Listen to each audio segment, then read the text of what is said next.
ايه يا هانم؟ هو فطار وغدا زي بعض ولا ايه؟ ايه ده بنوفر. كله يعني؟ بنوفر بتوفري عشان ايه؟ عشان نروح المصيف. مصيف.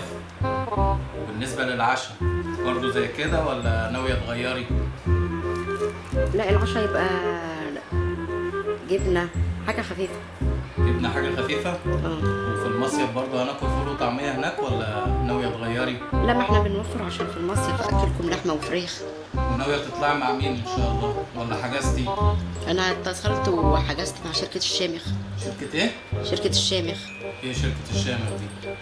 شركة الشامخ شركة سياحية بتاعت مصايف، مم. وعاملة برنامج حلو. شركة حلوة يعني بتعمل عروض وبتودي شواطئ يعني ولا بتسلمك الشقة وخلاص على كده؟ لا، بتظبط. ولو عاوز تشترك في وجبات كمان بتشترك، يعني شاملة. إيه. الحمد لله. قومي بقى اعملي لنا كوباية شاي. مفيش شاي. الشاي؟ ليه؟ مش لسه مديكي جايبة باكو شاي؟ ما انا شايلاه للمصيف. إيه؟ شايلاه للمصيف. شايلها للمصيف؟ يعني الفراخ شايلها للمصيف واللحمة شايلها للمصيف والشاي شايلها للمصيف. واحنا المصيف ده قدامه قد ايه؟ الاسبوع الجاي تالت فوق. لا يا ماما، ده انت تتصلي بيهم وتحجزي لنا مع اول فوق طالع. يلا بينا.